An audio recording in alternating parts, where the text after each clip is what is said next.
आप जे कॉलोनी में बैठकर बातें कर रहे हैं, लेकिन अब यह भरोसा बन गया है आपके ऊपर। ये बात यहां राहुल गांधी के लिए इन्हीं व्यापारियों में से कोई एक कह रहा था। वैसे ये सोचने वाली बात है दोस्तों कि देश के प्रधानमंत्री की कुर्सी पर बैठे नरेंद्र मोदी लोगों के दुख दर्द को समझ नहीं पा रहे हैं और अब लोग भी मोदी की जगह राहुल गांधी से उम्मीद रख रहे हैं। आज उन्नाव कांड की पीड़िता की राहुल गांधी से मुलाकात हुई है। राहुल गांधी से मुलाकात के लिए जब वो गई तो सोनिया गांधी से भी उनकी मुलाकात हुई है। अचानक मैं उन्नाव कांड की पीड़िता का जिक्र क्यों कर रहा हूं? अभी तो बात वैश्य समाज की कर रहा था, वैश्य समुदाय के लोगों की कर रहा था, लेकिन अचानक इनकी बात इसलिए क्योंकि आज एक बहुत बड़ा झकझोर देने वाला मामला जो है सामने आया है। कोर्ट से खबर आई है जो दुख पहुंचाती है।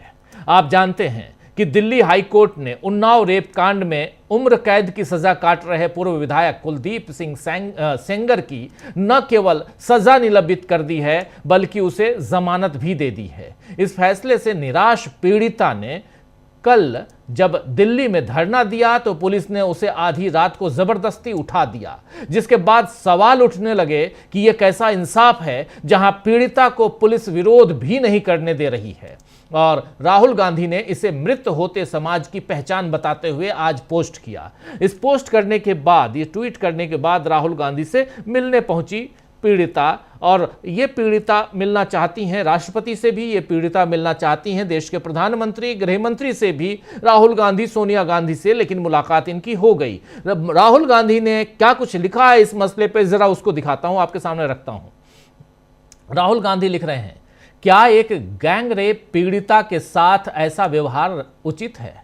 क्या उसकी गलती यह है कि वो न्याय के लिए अपनी आवाज उठाने की हिम्मत कर रही है?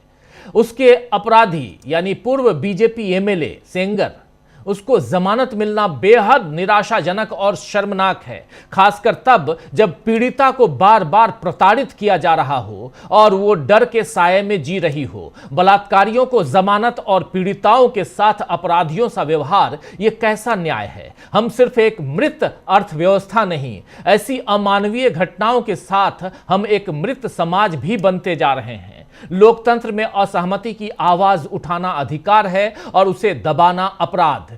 पीड़िता को सम्मान, सुरक्षा और न्याय मिलना चाहिए, न कि बेबसी, भय और अन्याय। यह बात यहां राहुल गांधी लिख रहे हैं। आपको बता दूं कि आज कांग्रेस ने इसके विरोध में प्रेस कॉन्फ्रेंस भी की है। हालांकि सेंगर की तत्काल रिहाई संभव नहीं लग रही है क्योंकि उसे पीड़िता के पिता की हत्या के मामले में भी दोषी ठहराया गया है और इस मामले में वो 10 साल की सजा काट रहा है और फिलहाल वो जेल में ही रहेगा। लेकिन फिर भी इस फैसले से पीड़िता के मन में डर तो बना ही है और इस डर के साये में आज पीड़िता ने राहुल गांधी से मुलाकात की। ये मुलाकात अब से कुछ देर पहले हुई है और देखना होगा कि अब बीजेपी इस मामले में कैसे राजनीति करने के लिए या राजनीति का इस्तेमाल करती है। पीड़िता जब राहुल गांधी, सोनिया गांधी से मिलकर निकली है तो चर्चा, मीडिया से बातचीत करते हुए क्या कुछ कहा है, जरा पहले वो सुनाते हैं, सुन लेते हैं क्या कह रही है। आराम से मैम, आराम से। मैं प्रधानमंत्री से मिलने की गुहार लगाई, मैंने सबसे मिला लेकिन हमको कोई भी नहीं मिला। और राहुल भैया का सामने से फोन आया, सामने से हमको बुलाया और मुझे न्याय का आश्वासन दिया और लड़ाई के लिए हाथ न्याय दीजिए। आप लोगों की यही उम्मीद है, हाथ नीचे बढ़ाइए और मुझे न्याय।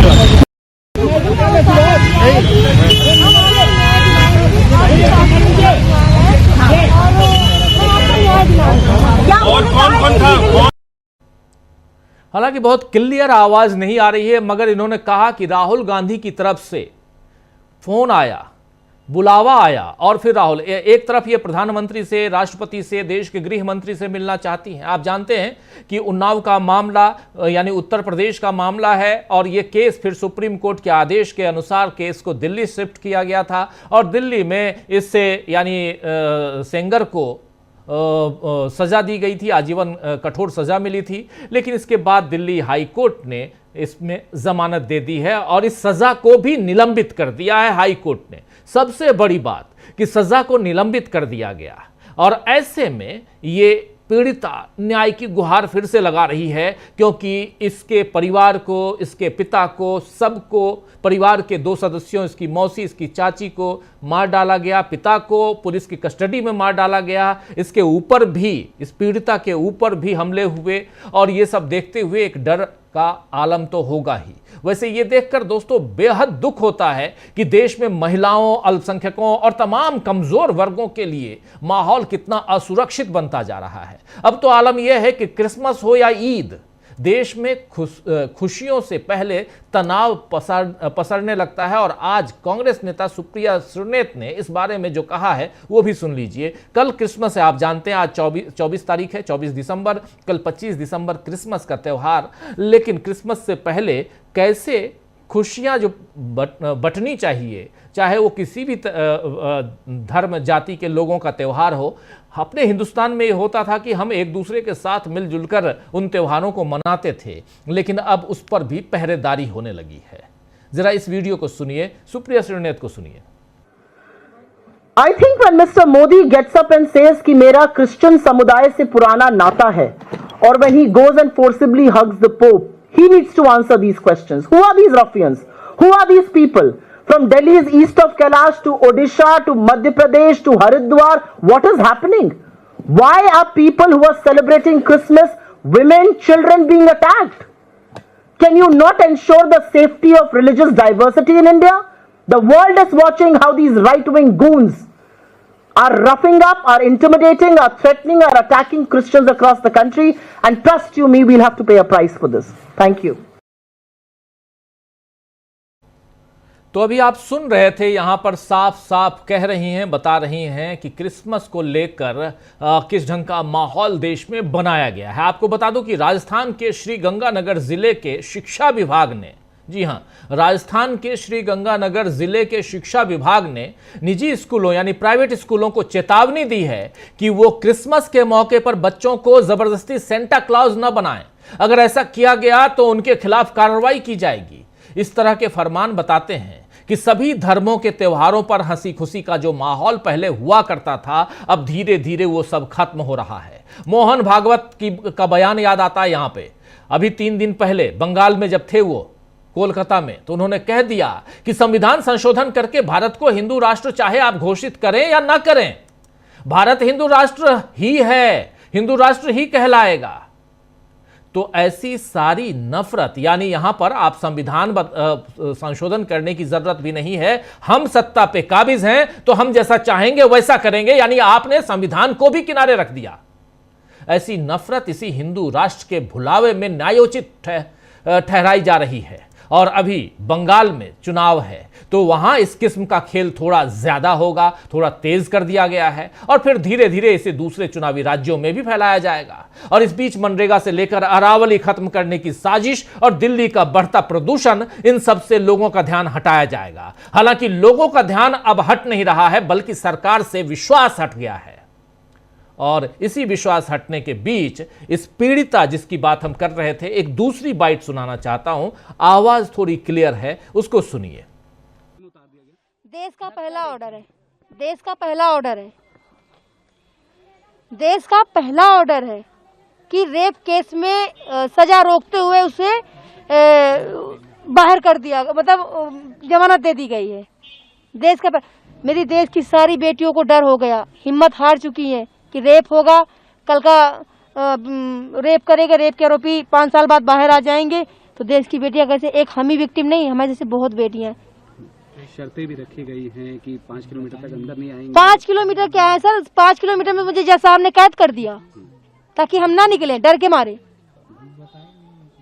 एडवोकेट से आप मिलने आई थी अभी जी, तो आगे की क्या मेरी आगे की यही राय है कि मैं आगे जाऊंगी। मुझे आंख बंद करके सुप्रीम कोर्ट पे भरोसा है कि हमें न्याय देगा, न्याय मिलेगा, हमें जनता न्याय देगी सर।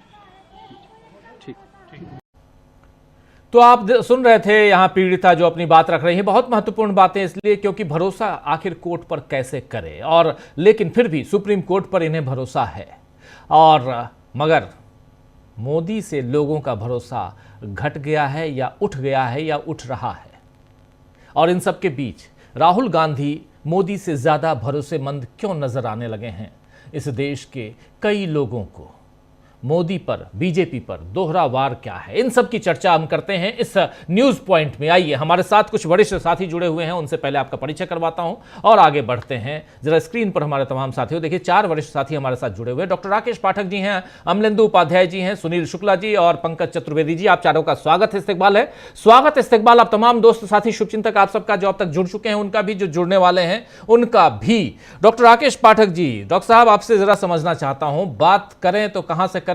बहुत सारी चीजें हैं, साथ साथ चर्चा करते हैं। भरोसे की बात करते हैं आज हम इस चर्चा में। भरोसा आखिर ये क्यों उठता जा रहा है, क्यों घटता जा रहा है, क्यों कम होता जा रहा है? और इन सब के बीच देखिए, चाहे न्यायपालिका हो, चाहे कार्यपालिका हो, चाहे विधायिका हो, तीनों से भरोसा हटता जा रहा है। और तीनों के ऊपर लोकतंत्र है, जनता के द्वारा चुने गए जो जनप्रतिनिधि हैं वो ऊपर बैठे हुए हैं, जो इन तीनों को गवर्न करते हैं कहीं ना किसी रूप से। सुप्रीम कोर्ट को गवर्न नहीं करते हैं, लेकिन फिर भी चुन के जाते हैं वहां भी। और कई जगह ये सुना जाता है, ना सिर्फ सुप्रीम कोर्ट की बात कर रहा हूं मैं कोर्ट की बात कर रहा हूं। उसमें कई ऐसे कोर्ट भी हैं, सूरजपुर कोर्ट जैसा मामला भी है, जहां अखलाक का केस खत्म करने के लिए, विड्रॉ करने के लिए जब उत्तर प्रदेश सरकार की चिट्ठी गई तो कोर्ट ने कहा नहीं, हम इसको खत्म नहीं करेंगे। राउज एवेन्यू कोर्ट भी है, जहां राहुल गांधी, सोनिया गांधी का केस चल रहा है, यानी नेशनल हेराल्ड का केस चल रहा है। उस केस में भी जज ने साफ फैसला जो है सरकार के खिलाफ सुनाया। तो कई जगह दबाव है, प्रेशर है, कई जगह प्रेशर नहीं भी है। और सबसे बड़ी चीज की जो लोअर कोर्ट है, वहां के जजेस कई बार बहुत मजबूती के साथ खड़े नजर आते हैं। चलिए, कोर्ट की बात नहीं करूंगा, बात यहां ओवरऑल करने की जरूरत है। और ओवरऑल ये भरोसा क्यों कम हो रहा है? और इन सब के बीच, चाहे ये उन्नाव की पीड़िता हों या चाहे वैश्य समाज के लोग हों जो व्यापारी हैं, भरोसा क्यों उठ रहा है? डॉक्टर साहब देखिए, निश्चित तौर पर इस वक्त लोगों का भरोसा सरकार से, न्यायपालिका से, पुलिस से और खेद के साथ कहना पड़ेगा कि मुख्य धारा के मीडिया से भी उठ चुका है। लोगों को अब किसी पर भरोसा नहीं रहा, न्याय की उम्मीद लगातार क्षीण होती जा रही है।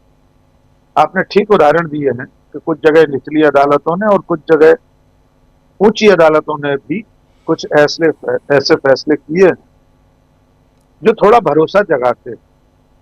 लेकिन जब ऐसा कोई फैसला सामने आता है जिसमें एक सजा याफ्ता अपराधी, उसकी सजा रोक दी जाती है, उसे जमानत पर छोड़ने का आदेश दिया जाता है, और उससे भी बड़ी बात यह है कि जब फरियादिया, पीड़िता देश की राजधानी में शांतिपूर्ण तरीके से, गांधीवादी तरीके से धरने पर बैठती है। सिर्फ 3 लोग डॉक्टर साहब बैठे थे कल।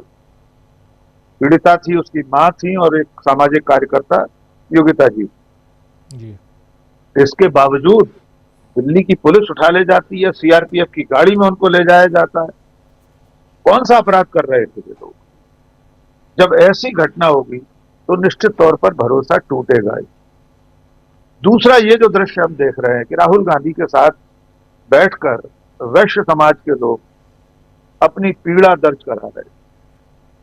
लेकिन आप उस दृश्य को भी याद कर लीजिए डॉक्टर साहब, जब दक्षिण भारत में हमारी वित्त मंत्री निर्मला सीतारमण को एक बड़ी फूड चेन के मालिक ने जीएसटी की कुछ खामियां बताई थी, तो उसके बाद उसका क्या हाल हुआ था, उसे किस तरह माफी मांगने पर मजबूर किया गया। बाकायदा सार्वजनिक कार्यक्रम में जहां उसने खामियां बताई थी इस बेहतरी के लिए कि जीएसटी में अगर कोई कमी बेशी है जो उसे लग रही है तो सरकार, वित्त मंत्रालय उन्हें दूर कर ले। लेकिन उस सभा संगोष्ठी के बाद निर्मला सीतारमण जहां रुकी थी वहां उसे बुलाया गया, वहां हाथ जोड़कर उससे माफी मंगवाई गई और उसका वीडियो वायरल किया गया जानबूझकर। दूसरी तरफ नेता प्रतिपक्ष है जिसके पास कोई कार्यकारी अधिकार नहीं है, न नेता प्रतिपक्ष कानून बनाता है, न नेता प्रतिपक्ष किसी तरह के कानून में संशोधन करने की स्थिति में है। वो तो सरकार को मशवरा दे सकता है, सदन में अपनी राय रख सकता है, लेकिन ये व्यापारी उससे उम्मीद लगाए क्योंकि उम्मीद की सबसे बड़ी देहरी देश को नाउम्मीद कर चुकी है। प्रधानमंत्री से मिलना ही संभव नहीं। और डॉक्टर साहब, इनमें से किसकी हिम्मत है कि नरेंद्र मोदी के सामने खड़े होकर अपनी व्यथा कथा सुना सकें, ये कह सकें कि आपकी सरकार में हमारा धंधा चौपट हो रहा है, हमारा कारोबार खत्म हो रहा है? इनमें से किसी की हिम्मत नहीं।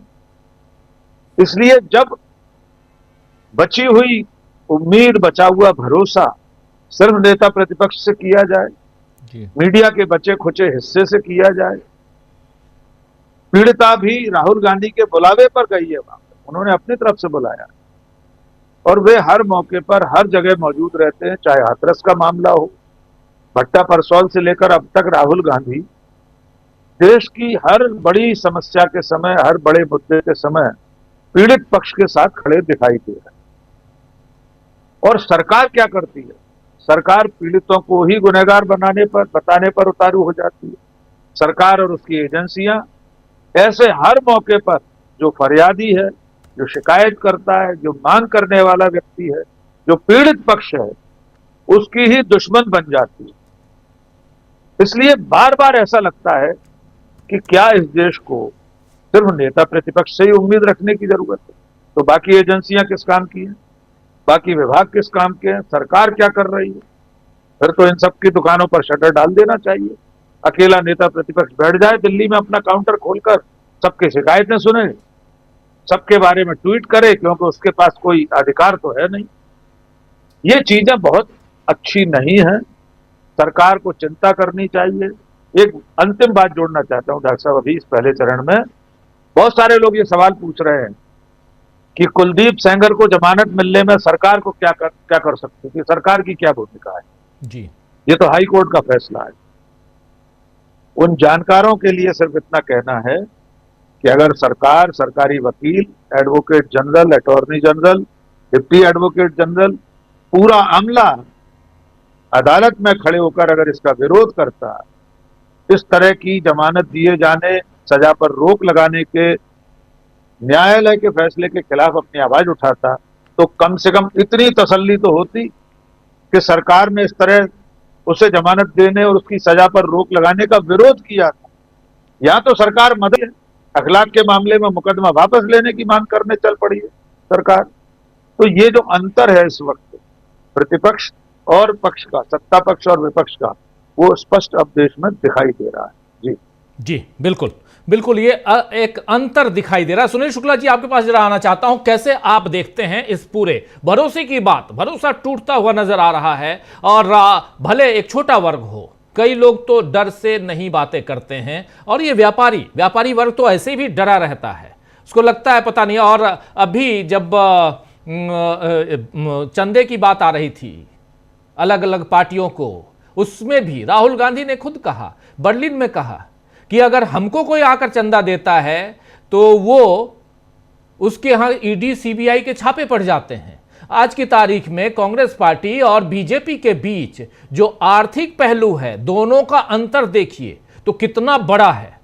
6,000 करोड़ उसके अकाउंट में, 6,500 करोड़ बीजेपी के अकाउंट में है, 53 करोड़ रुपए मात्र कांग्रेस के अकाउंट में है। समझ लीजिए क्या फर्क है, कितना फर्क है।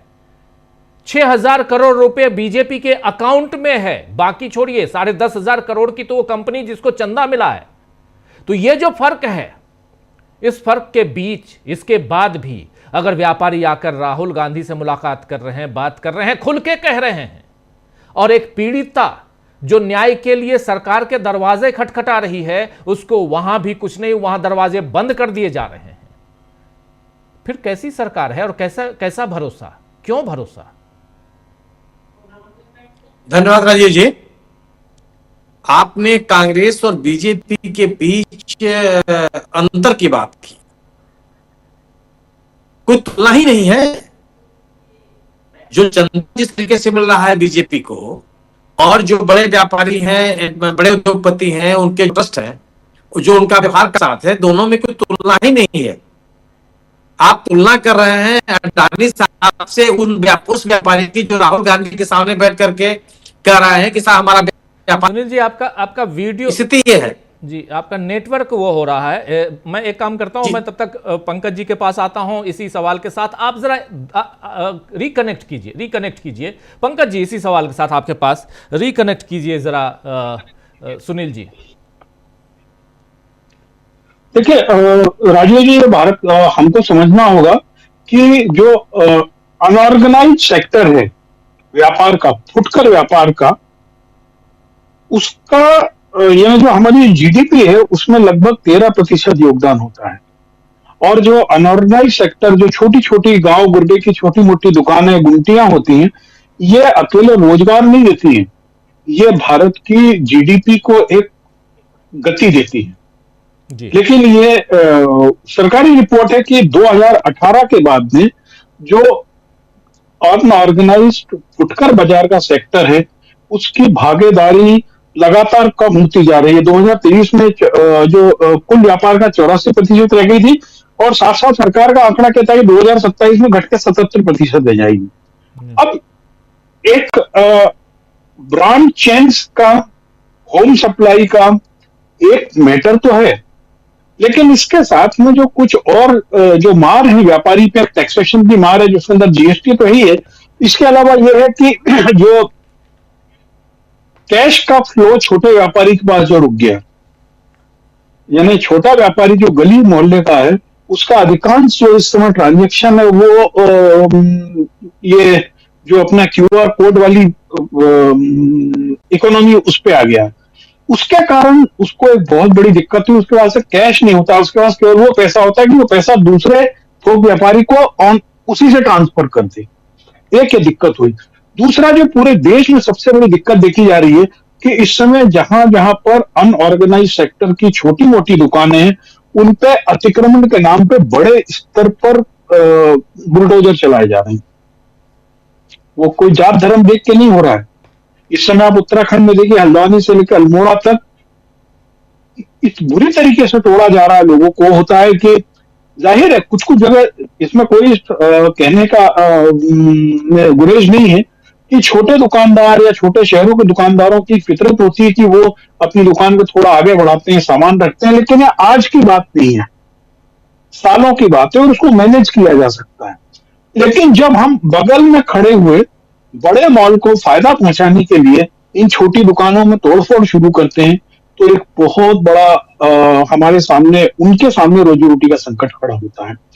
तो एक ये जो समस्या है धीमे धीमे जो है। अच्छा, दूसरी चीज क्या हो रहा है कि बिजनेस का जो सांप्रदायिकरण शुरू हुआ कि फला होटल इस नाम से खुली है, तेरी दुकान में क्यूआर कोड इस नाम से आ रहा है, और कोविड के बाद में लगातार सब्जी बेचने वाले, रेडी बेचने वालों के नाम और जो आधार पूछ के मारा पीछी की जा रही है, उससे एक अलग किस्म का भय छोटे व्यापारियों में।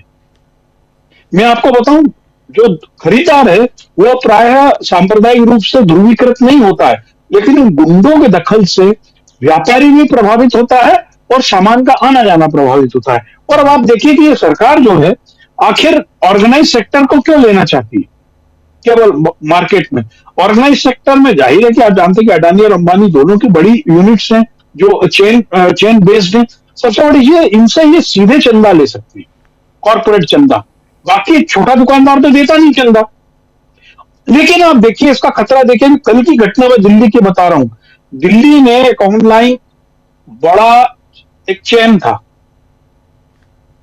वो लोग क्या कर रहे थे, यूके, यूएसए और दुबई से एक्सपायरी डेट का सामान मंगा रहे थे, जिसके अंदर ब्रांडेड कॉफी भी थी, मिल्क फूड भी था, कोल्ड ड्रिंक्स भी थी, और यहां पर आके बस उसकी रिकैपिंग करते थे और उसको कम दाम में बेच रहे थे। अकेले दिल्ली पुलिस ने कल जो माल पकड़ा है वो 4,65,00,000 रुपए का है। तो ये जितने घपले, छूट, इसके आड़ में बड़े व्यापारियों से, ऑर्गेनाइज व्यापारियों से जो सीधे पैसा ले सकते हैं, ये छोटे व्यापारियों से नहीं ले पा रहे। ये एक बहुत बड़ा कारण है जिससे छोटे व्यापारी अब धीमे धीमे सिमटते जा रहे हैं। और छोटे व्यापारी का सिमटने का मतलब वो मान के चले कि अनऑर्गेनाइज सेक्टर का बहुत बड़ा रोजगार खत्म होगा। एक छोटी सी गली मोहल्ले की दुकान में उसमें 4, 5, 6 लोग काम करते हैं, उनके पास कोई काम नहीं बचेगा। दूसरा मसला आपने जो कुलदीप सेंगर का बोला, मैं आपको सही बात बताऊं, कुलदीप सेंगर का मसला नहीं है, ये भारतीय जनता पार्टी के मूल चरित्र का मसला है कि ये हर समय आखिर बलात्कारियों के साथ खड़े क्यों होते हैं। उत्तर प्रदेश में चिन्मयानंद सरी के लोग थे जिन पर बड़े बड़े आरोप लगे, सजा हुई, बाद में अदालत को मैनेज करके उनको बाहर ले लिया गया। आज की तारीख में बीजेपी के 54 एमएलए और एमपी ऐसे हैं जिन पे महिलाओं के खिलाफ अपराध के रजिस्टर्ड मुकदमे हैं, उसमें से कई बलात्कार के भी हैं। ये सबसे बड़ी संख्या है। और भारतीय जनता पार्टी का चरित्र हम बिल्किस बानो के प्रकरण से देख चुके थे कि एक गर्भवती महिला के पेट को फाड़कर और उसके साथ में निर्मम हरकत करने वाले जब को कोर्ट से बरी करवाया गया और उसके अंदर मालूम पड़ा कि गुजरात सरकार ने पूरी भूमिका निभाई थी और जब वो लौट के आते हैं उनका स्वागत करते हैं।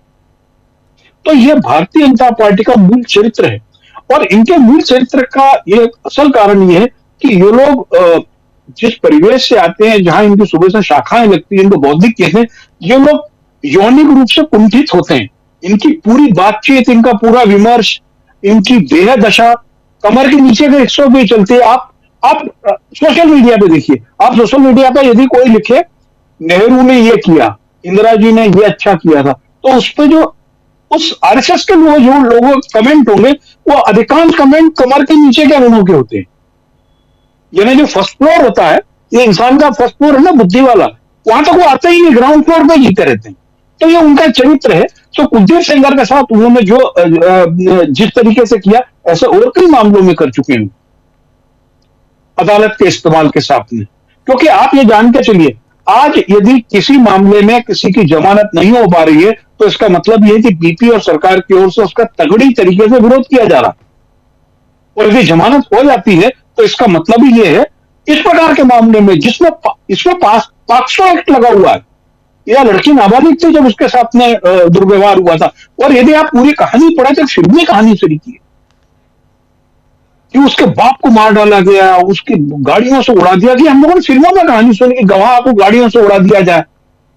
और आपको याद दिलाऊं, कुलदीप सेंगर को जब सजा हो गई तो भारतीय जनता पार्टी ने उसकी पत्नी को टिकट दिया जी। हालांकि ये बच्ची की मां चुनाव लड़ी थी समाजवादी पार्टी उसके खिलाफ और वो हार गई थी बाई इलेक्शन में, लेकिन ये भारतीय जनता पार्टी का चरित्र है। कुलदीप सेंगर की पत्नी जो कभी राजनीति में नहीं रही, उसको टिकट देने का मतलब क्या था? वो तो गायत्री प्रजापति की पत्नी में बीजेपी का प्रचार कर चुकी है अभी। यानी सभी जो इस तरीके के चरित्र के लोग हैं वो भारतीय जनता पार्टी के प्रिय चरित्र होते हैं, क्योंकि ये लोग देह दशा पर चर्चा करने को ही बौद्धिक समझते हैं। और आप देखिए कि हम जो सुप्रिया सुले ने जो बात बोली, मैं सीरियसली सोच रहा हूं क्या हमारे देश में हम लोग पर्व त्योहार को इतने भय के मामले में मना पाएंगे? हम लोगों ने ईद की नमाज के बाहर इतनी पुलिसें बैठा रखी हैं, कई कई जगह आपने बोल दिया आप सड़कों पे नमाज नहीं पढ़ोगे, कई कई जगह आप कह रहे हो कि दुकानें नहीं लगाओगे। किस तरीके के इसी साल के वीडियो आ रहे हैं मध्य प्रदेश के और दूसरे राज्यों के, जहां पर कोई लाल टोपी सांता क्लॉज बन के निकला, उसको आप मारपीट के घर भगा रहे हो। एक घटना मैं आपको शेयर कर रहा हूं, शायद आप तक पहुंची होगी कि जामिया मिलिया में बीए ऑनर्स के पेपर में एक सोशल साइंस के एक प्रोफेसर ने पर्चा किया। उसमें लिखा कि भारत में मुस्लिम समाज के साथ में, अल्पसंख्यक मुस्लिम समाज के साथ में जो अत्याचार की घटना है उनके बारे में जानकारी दें या उसके बारे में बताएं। उस प्रोफेसर को ना केवल सस्पेंड कर दिया गया आज, बल्कि उसके खिलाफ मुकदमा कायम कर दिया गया। और आप देखिए वो जो प्रोफेसर है मुसलमान नहीं है वो। यानी आज स्थिति यह है कि यदि आप यानी सांप्रदायिकता से परहेज करने की बात कर रहे हैं तो आप इस देश के लिए नागरिक नहीं रह जाएंगे। यदि इस देश में हिंदू राष्ट्र की मांग करना जायज है तो मुस्लिम राष्ट्र या सिख राष्ट्र की मांग करने को क्यों गलत कहा जाएगा? यदि कॉन्स्टिट्यूशन के हिसाब से चलना है, भारतीय जनता पार्टी और आरएसएस के लोग इस कॉन्स्टिट्यूशन को नष्ट करना चाहते हैं, चाहे छोटे दुकानदार का मसला हो, चाहे कुलदीप सेंगर का मसला हो या त्योहार मनाने का मसला हो। और उनका मूल जो कारण है येन केन प्रकारेण साम दाम दंड भेद के साथ में इस संविधान को नष्ट करना था। मैं अभी एक सवाल पे एक सज्जन ने मुझसे पूछा कि 16 लोग ऐसे थे जो मुस्लिम लीग से चुनाव लड़े थे लेकिन उनको संविधान सभा का सदस्य क्यों बनाया गया? संविधान सभा का सदस्य बनाया नहीं गया था तो निर्वाचित हुए थे।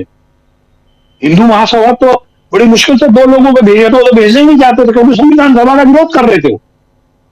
बड़ी मुश्किल से मुखर्जी और महाराष्ट्र से एक पपत्सर करके कोई थे, वो आए थे। इन्होंने तो सदस्य नहीं बनाए। ये संविधान के विरोधी उसके गर्व से थे। और नेहरू से इनकी नफरत का कारण यही है कि उन्होंने संविधान में जो प्रावधान रखे वो हिंदू धर्म, सनातन धर्म को मजबूत करने के लिए थे और सनातन धर्म की कुरीतियों को दूर करने के लिए थे। लेकिन ये पोंगा पंडित हैं, ये लोग इस हिंदू धर्म को बिल्कुल काट की हांडी की तरह बनाना चाहते हैं। और आज इनका जो चरित्र है ये पूरे दुनिया में हमारे धर्म को बदनाम कर रहे हैं। राजू जी, मैं दुनिया के बहुत सारे देशों में गया हूं, हमारे धर्म को, हमारी आस्था को बड़ी इज्जत से देखा जाता था। लेकिन यानी इवन मैं पाकिस्तान में भी मेरा अनुभव इतना बुरा नहीं रहा। लेकिन आज मैं देखता हूं कि आप विदेश में जाओ तो इफ यू आर हिंदू तो हमारी छवि दूसरी हो रही है और इनको शर्म नहीं आ रही है। अब मैं एक चीज को और बढ़ाऊं, इस चीज को और बढ़ाना चाहूंगा। आज बांग्लादेश की स्थिति क्या हो रही है आपको मालूम है? बांग्लादेश में एक र्यूमर है, जो कुछ भी है, कि वहां के जो इस्कॉन की संस्था है उनको भारत की एजेंसी फंडिंग कर रही है। और वहां पे हल्ला उड़ गया कि भारत चाहता है ज्यादा बांग्लादेश के रहने वाले हिंदू भारत चले जाएं, जिससे वेस्ट बंगाल और असम की थोड़ी सी डेमोग्राफी बदल जाए, वहां हिंदुओं की संख्या बढ़ जाए। तो ये बातें क्यों आ रही हैं? इनके चरित्र के कारण आ रही हैं। जी राजू जी। जी बिल्कुल बिल्कुल, आप सही कह रहे हैं। और इन सब के बीच जो उन्नाव कांड है उसका जिक्र अब फिर दोबारा इसलिए आ गया क्योंकि आप जानते हैं कि सेंगर की सज़ा निलंबित कर दी गई, सेंगर को ज़मानत दे दी गई है। अब जो पीड़िता है वो परेशान है। राहुल गांधी से मुलाकात की, सोनिया गांधी से मुलाकात की है, इसकी चर्चा हम पहले भी कर चुके हैं। लेकिन इसकी चर्चा आज इसलिए दोबारा कि आखिर भरोसा सरकार पर कैसे बने, सरकार भरोसे के लायक क्यों नहीं है और राहुल गांधी भरोसेमंद क्यों होते जा रहे हैं, इसकी चर्चा हम कर रहे हैं। सुनील शुक्ला जी, आप की आवाज़ बीच में, एक्चुअली आप शायद कहीं और हैं और थोड़ा वीडियो जो है आपका वो बीच बीच में आउट हो जाता है, लेकिन कोई बात नहीं, प्लीज़ अपनी बात आगे बढ़ाइए। उस समय अपनी बात आप रख रहे थे। मैं एक कर रहा था राजीव जी कि कांग्रेस और भारतीय जनता पार्टी के बीच में चंदे के मामले में कोई तुलना ही नहीं है। अंतर की बात छोड़ दीजिए, तुलना ही नहीं कर सकते हैं। एक पार्टी ऐसी है जो एन केन प्रकार सत्ता के बूते अथाह अकूत पैसा इकट्ठा कर रही है, और वह सत्ता जो किसी अन्य राजनीतिक दल को चंदा दे रहा है, जो भी संगठन, जो भी ट्रस्ट, जो भी उद्योगपति, उसके खिलाफ एक विद्वेषपूर्ण कार्रवाई कर रही है। तो किस बात की तुलना कर रहे हैं? ये कोई सामान्य लेन देन तो है नहीं। यह इस देश में कभी नहीं हुआ कि सरकारें अपनी ताकत के बल पर अपने राजनीतिक दल को पैसा दिलवाओ। कांग्रेस का तो एक चरित्र रहा, कांग्रेस ने तो हमेशा से विरोध किया कि उद्योगपतियों के बल पे राजनीतिक दल नहीं चलने चाहिए। जवाहरलाल ने अपने शुरुआती समय में ही कहा कि ना कोई उद्योगपति किसी भी राजनीतिक दल को चंदा नहीं देगा, प्रतिबद्ध लगाया। बाद में आगे चल करके कहा कि आप अपने लाभ के 3 साल के लाभ, ये भी नहीं कि आप 2-4 दिन के लाभ की बात करें, अगर आपकी कंपनी 3 साल तक लाभ पे है तो भी आप कल 15% आप दे सकते हैं। इस सरकार ने तो एकदम खुला बाजार कर रखा, जितना चाहे उतना दीजिए, तो कोई तुलना नहीं है। और जो उम्मीद की जा रही थी कि इलेक्टोरल बॉन्ड को अवैध घोषित किए जाने के बाद चंदों के लेन देन की स्थिति में सुधार होगा, वो भी नहीं हुआ। और जब ट्रस्ट के माध्यम से लेन देन बढ़ी है और स्थिति खराब होती चली जा रही है, तो आप इसकी तो बात ही मत। अब रही बात की, तो जो बात ये व्यापारिक लोग राहुल गांधी से कर रहे हैं, ये कुछ छुपा हुआ तो थोड़ा रह गया है। आप रिटेलर जो फुटकर विक्रेता है उसके ऊपर क्या बीत रही है, आप रोज मार्केट पर निकलिए तो आपसे बात होगी, लोग बताएंगे आप क्योंकि व्यापार किस तरह से घटता चला जा रहा है। ऐसे क्षेत्रों में बड़े बड़ी कंपनियां काम कर रही है जो प्रतिबंधित होता था। अब अगर आप अगर सब्जी बेचने का काम भी रिलायंस की कंपनी करेगी तो बाकी क्या करेंगे लोग? ये पहले तो नहीं होता था। आप सोचिए कि पहले क्या था कि जो झंडा होता था, राष्ट्रीय झंडा, वो केवल खादी की बिकती थी। अब आप बड़ी बड़ी कंपनियां बना के बेचने लगी, सरकार ने अलग कर दिया, कैसे चलेगा ये? और अगर आप बड़े व्यापार घरानों को काम करने देंगे, मोनोपोली को प्रोत्साहित करेंगे, स्वाभाविक सी बात है कि रिटेलर खत्म हो जाएगा। इसी के बाद जो ऑनलाइन बिजनेस है वो धुआंधार चल रहा है, उसमें भी कोई रोक टोक नहीं है, तो प्रभावित तो फुटकर भी करता ही होगा। आपने बड़े घरानों काम करने की इजाजत दे दी, जूता बेचने का काम भी अडानी साहब करेंगे, अंबानी साहब करेंगे, धनिया टमाटर आलू प्याज बेचने का काम भी अंबानी साहब करेंगे, तो छोटा व्यापारी क्या करेगा, कहां से ले आएगा? अगर बड़े मॉल्स में सब्जियां बिक रही है तो ठेले वाला कहां बेच लेगा, किनके बीच जाएगा?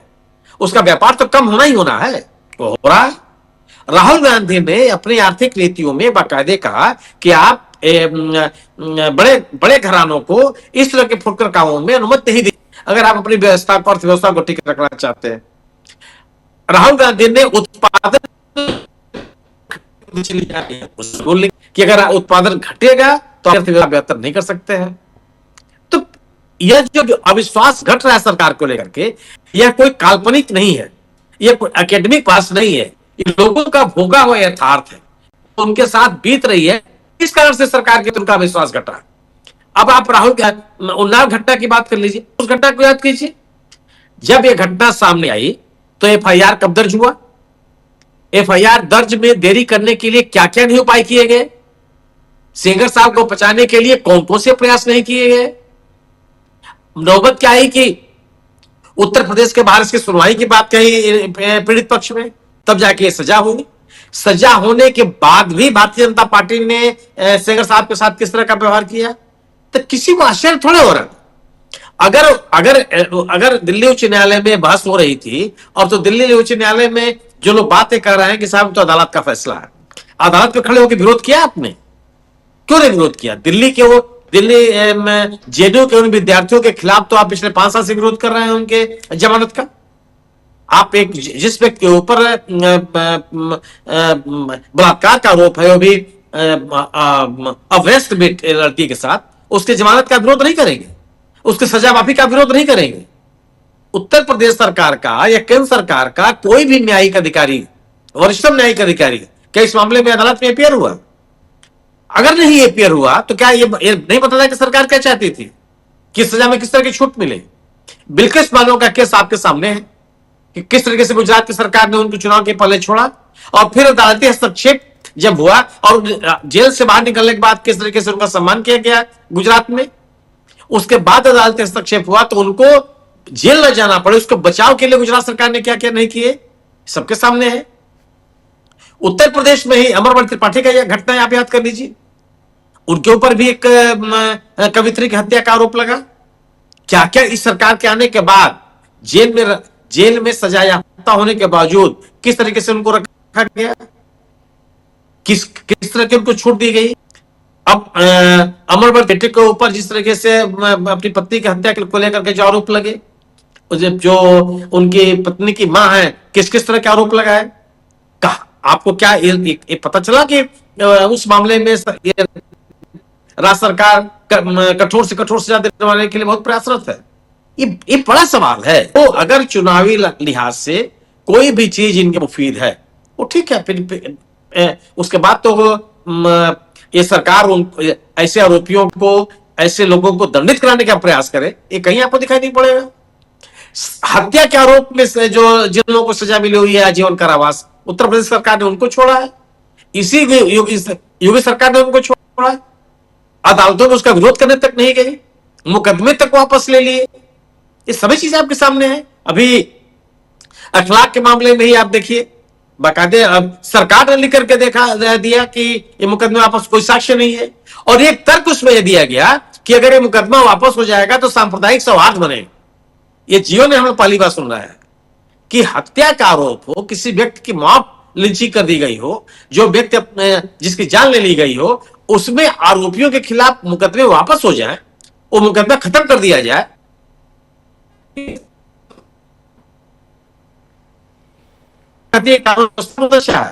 संविधान की बात, एक आप इस सरकार से कुछ उम्मीद नहीं कर सकते, और लोग इस तमाम इन बातों को देख रहे हैं कि जो कुछ भी निर्णय है वह निर्णय राजनीतिक लाभ से, चुनावी लाभ के लिहाज से निर्णय लिए जा रहे हैं।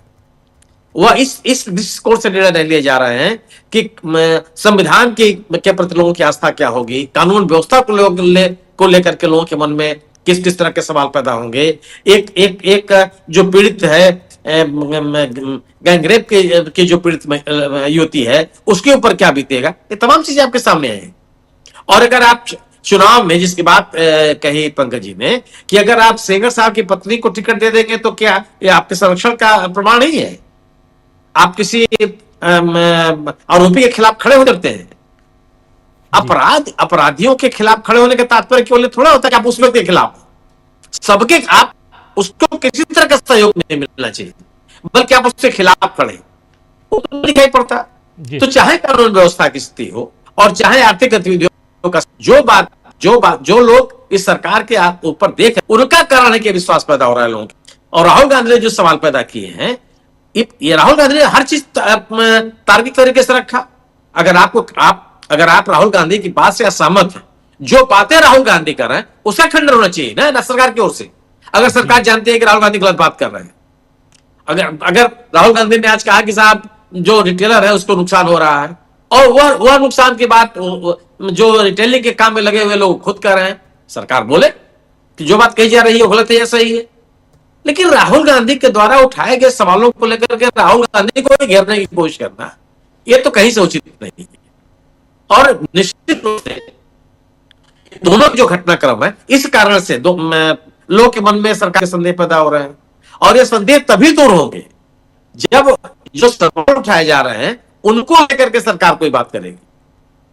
राहुल गांधी की आलोचना मात्र ये उठते हुए विश्वास खत्म हो जाएगा, मैं ऐसा नहीं मानता। जी बिल्कुल आप सही कह रहे हैं। आप कैसा मानते हैं, आप कैसे देखते हैं अमलेंदु जी?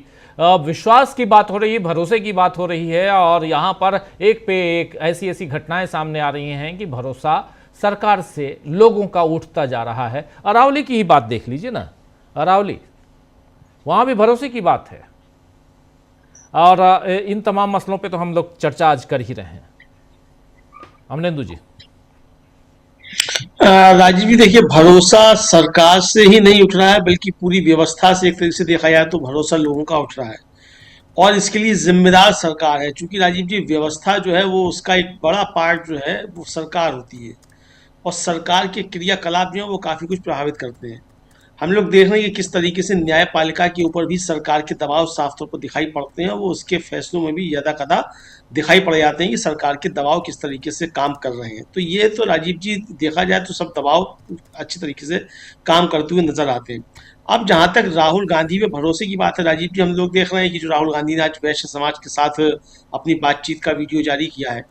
राजीव जी, एक समय ये हुआ करता था, आप लोगों ने अच्छी तरीके से देखा होगा कि आरएसएस एक समय में छोटे व्यापारियों का ही संगठन समझा जाता था, और ये कहा जाता था कि जिस समय पश्चिम बंगाल में ज्योति बसु का रुतबा हुआ करता था और मतलब लाल झंडा जो था वो लहराया करता था, उस समय भी ये कहा जाता था कि कलकत्ते की जो मार्केट है उस पर कब्जा आरएसएस के लोगों का ही है, क्योंकि वहाँ जो है वो छोटा व्यापारी है।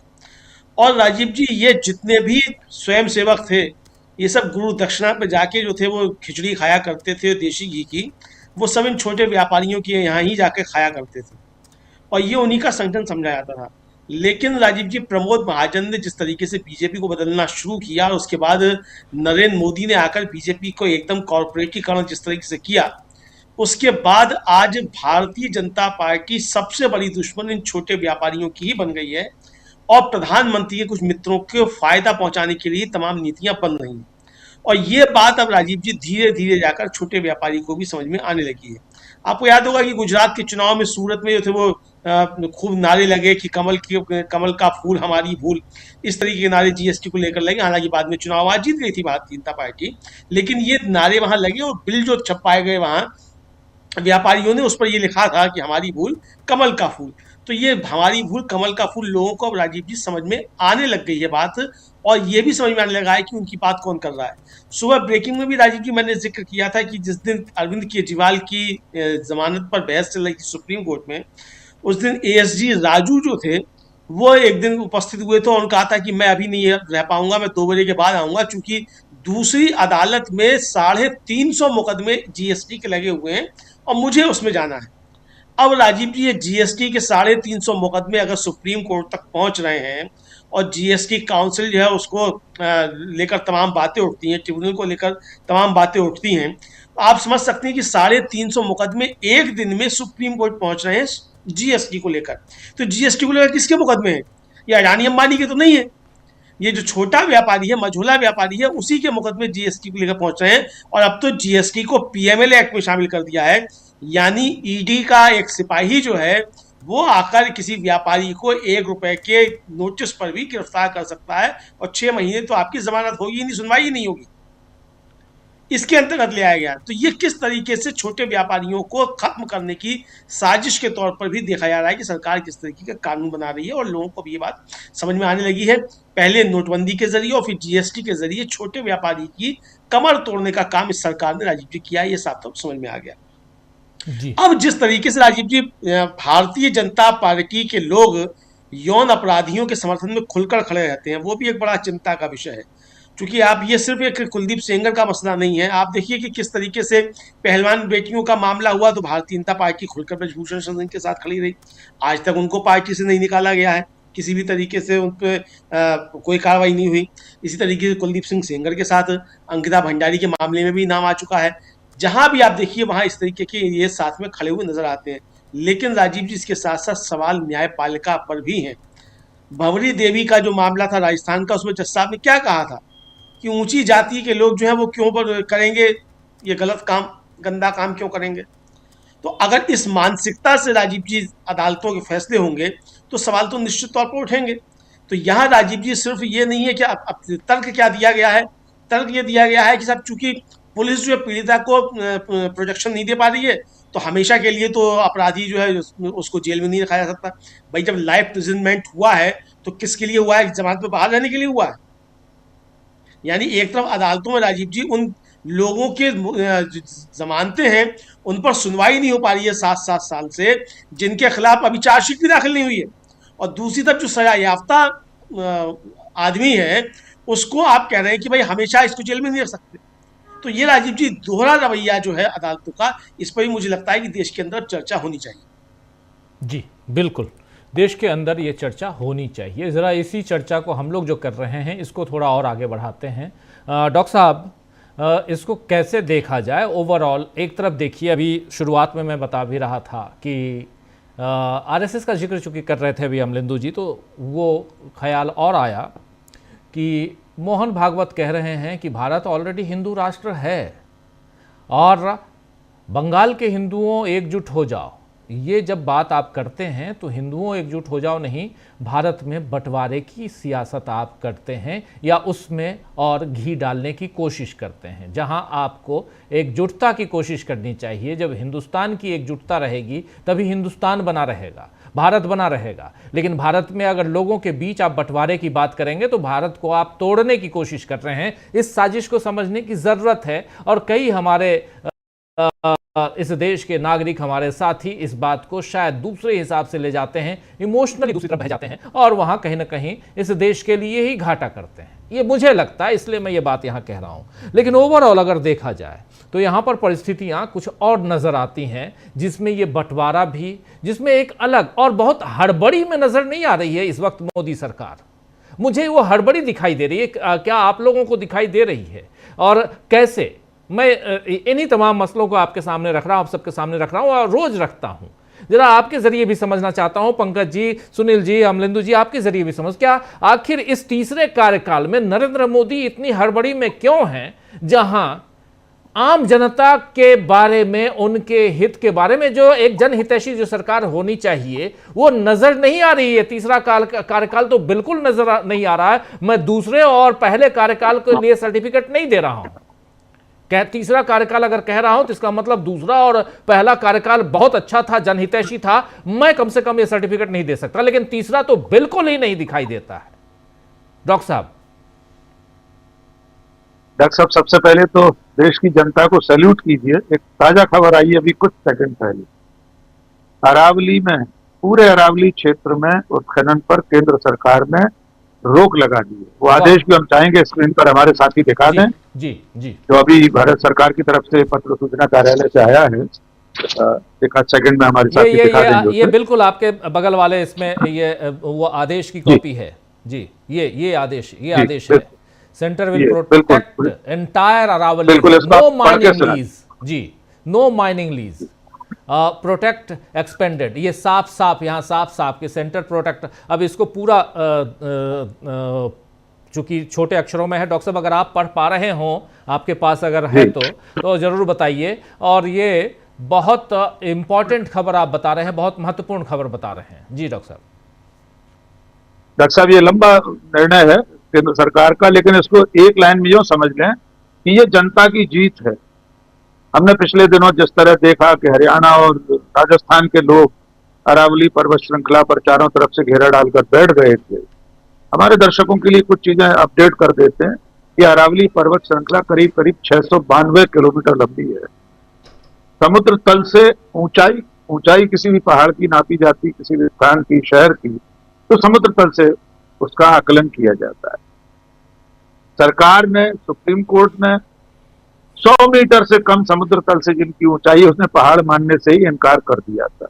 यानी उस फैसले के बाद कम से कम 90% 90 से ज्यादा 90% से भी ज्यादा पर्वत श्रृंखला इस खतरे की जद में आ गई थी कि वहां पर खुदाई हो सकती थी, खनन हो सकता था। जो खनन माफिया इसको पाने के लिए लगातार कोशिशें कर रहा था, डबल ए में से किसी एक ए को हो सकता है थोड़े थोड़े टुकड़ों में पूरी पर्वत श्रृंखला मिल जाती। इसका जो खतरा था, अगर ये पहाड़ काटा जाता, ये पर्वत श्रृंखला धीरे धीरे करके, 1-2 दिन में तो नहीं होता, ये एक तरह से दिल्ली और उत्तर भारत के उन तमाम इलाकों के लिए एक दीवार का काम करती है। ये पर्वत श्रृंखला जिसके रहते, जिसके वजूद के चलते थार के रेगिस्तान की धूल और रेत, जो गर्दो गुबार है, वो यहां तक नहीं पहुंच पाता। आइंदा क्या होता, इसकी आप कल्पना करके सहर सकते हैं कि हम और आप दिल्ली में चैन की सांस नहीं ले पाते अगर ये अरावली पर्वत श्रृंखला इसी तरह से खत्म की जाती। तो आज का फैसला जनता की उस लड़ाई की जीत का फैसला है। जनता को सैल्यूट करना चाहिए। अब जो लोग तथाकथित मुख्यधारा का मीडिया या सरकार के समर्थक उस फैसले के पक्ष में खड़े थे, फैसले को वापस लेने के लिए भी हो सकता है मास्टर स्ट्रोक जैसा कोई शब्द ढूंढ रहा है, लेकिन जनता जब तक सड़कों पर नहीं उतरेगी डॉक्टर साहब, तब तक उसे जीत नहीं मिलेगी। आज एक बार फिर साबित हो गया। किसान आंदोलन के बाद कृषि कानून वापस लेने पड़े थे, आज ये फैसला वापस लेना पड़ा है। विस्तार में हम आगे बुलेटिन में इसके बारे में बता सकते हैं।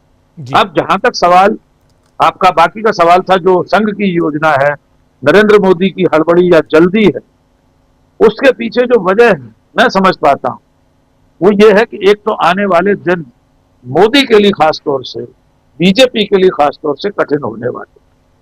वे लगातार जिस तरह हर मोर्चे पर विफल हो रहे हैं, चाहे राष्ट्रीय सुरक्षा का विषय हो, विदेश नीति का मोर्चा हो, आंतरिक हालात हो जिसमें हमारे देश की आर्थिक दशा है, बेरोजगारी है, भुखमरी है। हम भुखमरी के सूचकांक में इथोपिया से भी पीछे चले गए साहब, अभी जहां होके आए माननीय प्रधानमंत्री जी। तो ऐसी परिस्थितियों में संघ का जो अंतिम लक्ष्य है, हिंदू राष्ट्र की उद्घोषणा, मुझे लगता है उसकी कोई जल्दी है, उसकी कोई अंदर खाने योजना चल रही।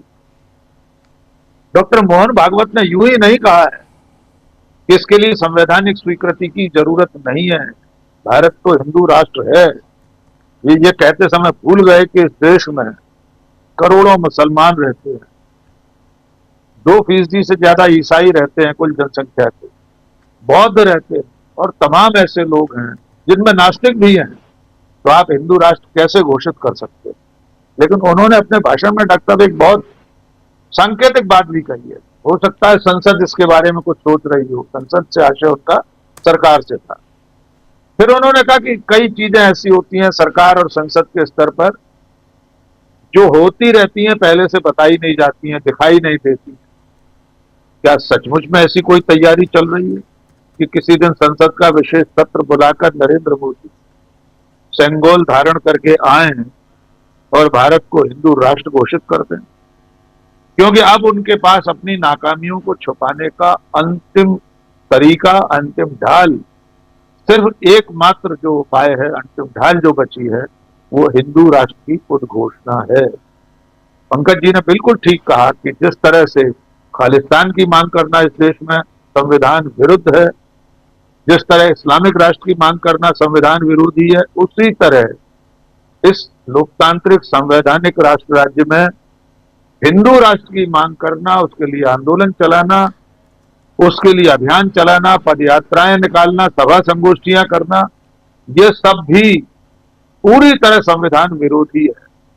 एक अंतिम बात जोड़ना चाहता हूं डॉक्टर साहब, द क्विंट ने खुलासा किया है, पिछले दिनों 10-12 दिन पहले कोई एक आयोजन हुआ है, उसमें देश का केंद्रीय संस्कृति मंत्रालय शामिल हुआ है और उस कार्यक्रम की पूरी थीम थी हिंदू राष्ट्र।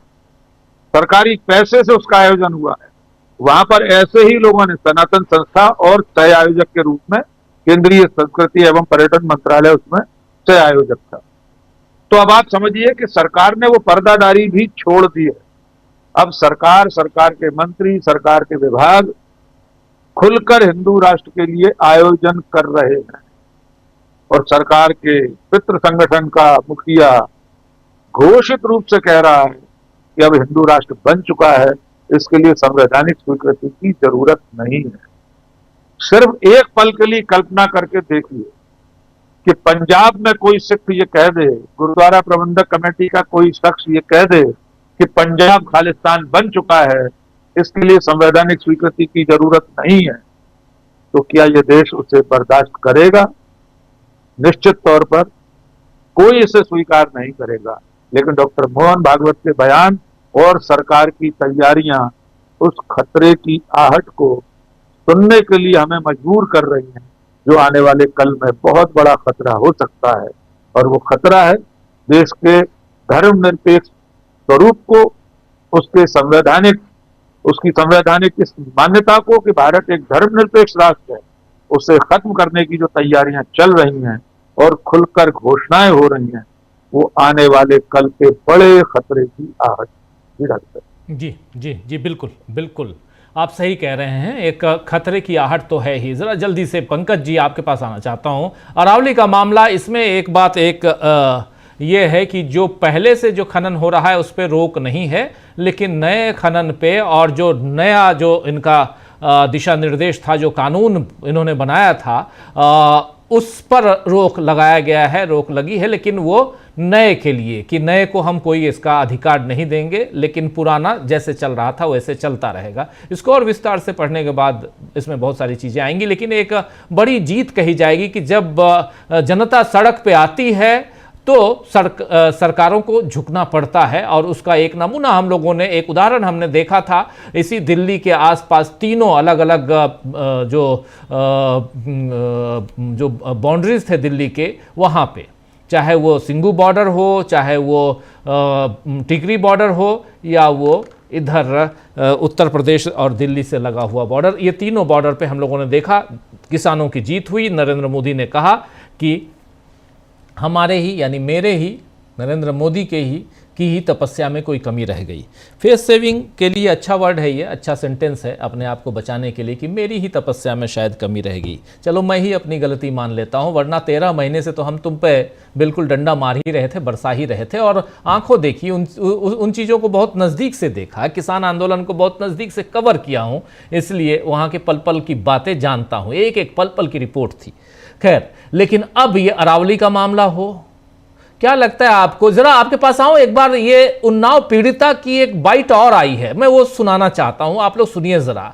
बहुत थोड़ी देर बाद चलिए सुनाता हूं, लेकिन बहुत इंपॉर्टेंट है, जिसमें वो कह रही हैं कि जब मैं ये बात बता रही थी तो सोनिया गांधी और राहुल गांधी से अभी मिल के आई हैं, और राहुल गांधी के यहाँ से ही फोन आया कि हाँ आप आ जाइए हमारे पास, हम मिलना। राहुल भैया कह रही हैं वो, राहुल भैया और सोनिया गांधी के आंखों में आंसू आ गए और कहा कि ये जो हुआ है आपके साथ, हम आपके साथ हैं और आखिर तक आपकी लड़ाई में हम साथ देंगे।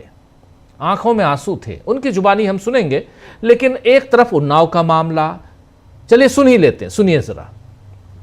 शासन दिया है कि बेटा आप परेशान मत होइए, उनके भी आंसू आ गए कि ऐसा है, देश का न्याय नहीं है, अन्याय हुआ है आपके साथ बेटा। शासन दिया है कि बेटा आप परेशान मत होइए, उनके भी आंसू आ गए कि ऐसा देश का न्याय नहीं है, अन्याय हुआ है आपके साथ बेटा। मैंने ये सब चीज बोली, मैं दादी मुझे न्याय दिलाइए, तो बोली बेटा आप परेशान मत होइए, हम आपको न्याय दिलाएंगे, लीगल एड से भी हर चीज से न्याय दिलाएंगे। आप कह रही हैं उनकी आंखों में आंसू आ गए, सूर्या मैम भी नम थी जी, उनकी नम आंखें, दोनों लोगों की आंखें नम थी, राहुल भैया की दादी भी रो रही थी। उन्होंने कहा है आपकी मैं तो पहली बात तो मैं प्राइम मिनिस्टर से भी मिलने का टाइम मांगा है कि हमसे मिले, मैं अपना दुख दर्द बता सकूं। मेरा है कौन, मैं इन्हीं लोगों से अपना दुख दर्द।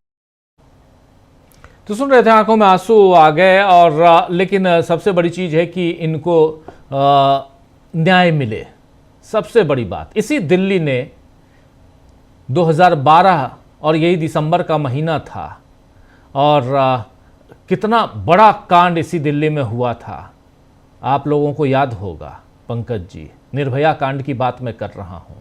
इसी दिल्ली ने ऐसे कई सारे अलग अलग, उसके बाद निर्भया कांड के बाद उस समय मनमोहन सिंह की सरकार थी, एक नया नियम आया, नया निर्भया कानून बनाया गया, सब कुछ इस देश ने देखा है। लेकिन उसके बाद फिर ढाक के 3 पात, हम वहीं आ जाते हैं, वहीं पे आ जाते हैं।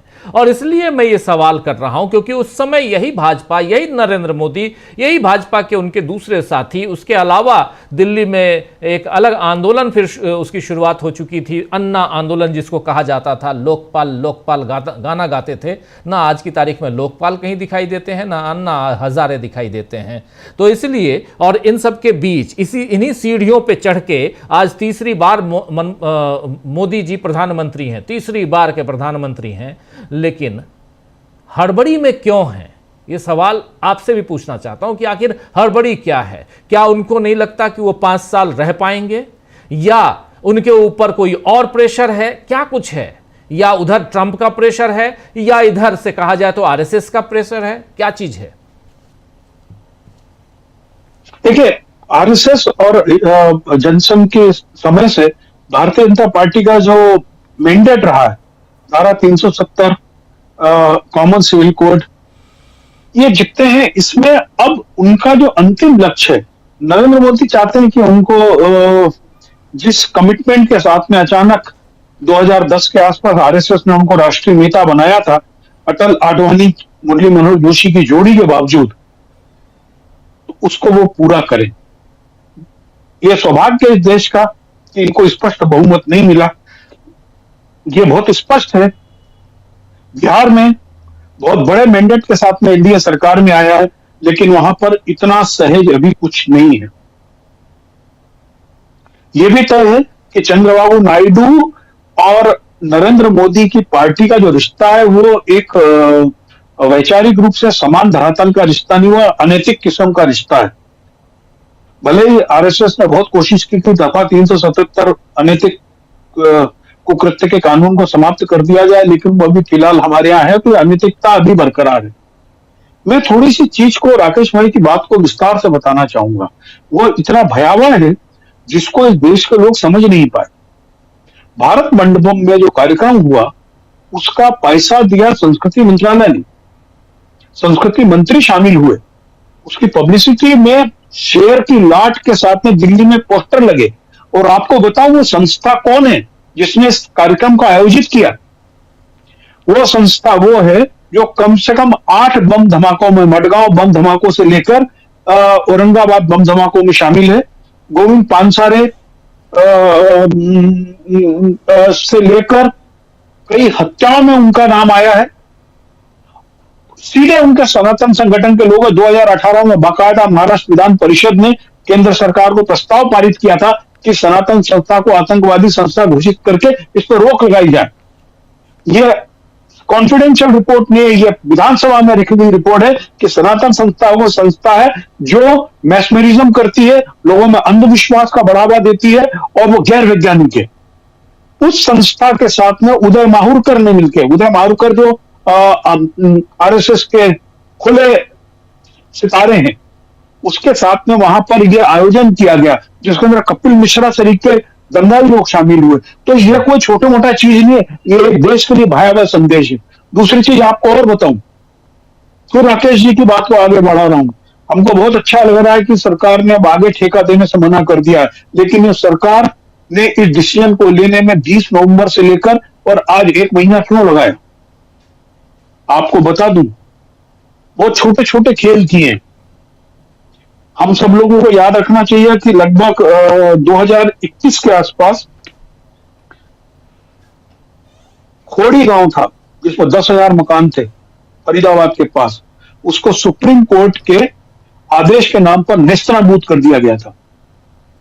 लेकिन वही जो कानून था, हरियाणा शहरी विकास प्राधिकरण ने उसी कानून को वैध बनाया, और वो था उसमें केंद्र सरकार में जो पर्यावरण वन मंत्रालय, परिवर्तन मंत्रालय की जो फॉरेस्ट एडवाइजरी कमेटी है, उसकी एक रिपोर्ट आई, और उसके बाद में उन्होंने क्या किया, अरावली फॉरेस्ट इलाके में 67.88 हेक्टेयर भूमि पर बने बहुत सारे सरकारी और प्राइवेट निर्माणों को वैध घोषित कर दिया।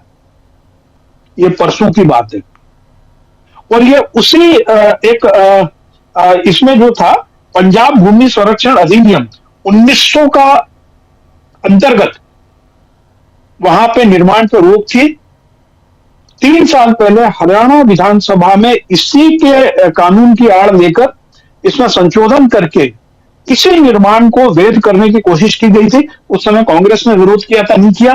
अब इन्होंने क्या किया, केंद्र सरकार के पर्यावरण मंत्रालय से एक रिपोर्ट बनवाई, और उसके असेसमेंट के आधार पर ये जो बड़ा निर्माण है, ये छोटा निर्माण नहीं, जो फॉरेस्ट लैंड पे इंक्रोचमेंट करके कंस्ट्रक्शन किया था, उसको वैध बना दिया। अब इंतजार करिए, ये जानकारी तो मेरे पास आई है, अभी इन्होंने बहुत सारे ऐसे कुकर्म कर लिए होंगे जिससे चंदा मिल जाता है। तो ये जो 1 महीने का समय लगाया है ना इन्होंने, केवल इसलिए लगाया कि इस प्रकार के बहुत सारे चीजें कर सकें।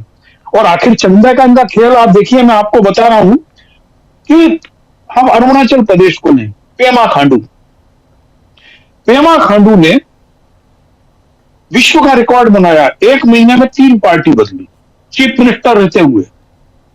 2016 में कांग्रेस से चीफ मिनिस्टर बने, उसके बाद वो पीपीए बना लिया उन्होंने, और पीपीए का अगले महीने बीजेपी में विलय कर लिया। अब आप कारण सुनिए उसका।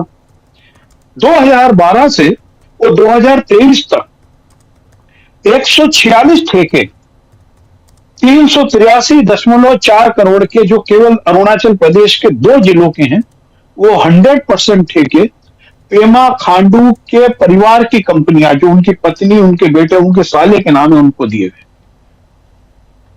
ये ऑन रिकॉर्ड है कि असम में एक ऐसी कंपनी को ठेका दिया गया क्योंकि उसने चंदा दे दिया बीजेपी को, जिस पे मध्य प्रदेश में गलत निर्माण के पुल गिरने के कारण पाबंदी लगाई हुई है।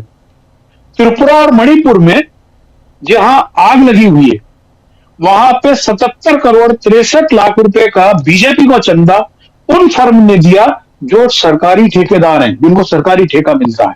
ये 1 साल के आंकड़े बता रहा हूं। तो ये इनका छोटा सा चरित्र है, जिसको आप जान लीजिए कि क्यों चंदे के लिए कुछ भी करने को तैयार होते हैं। ये इतना सरल मामला नहीं है। अभी अरावली के मामले को भी मैं आपको बताऊं, क्योंकि वहां पर क्या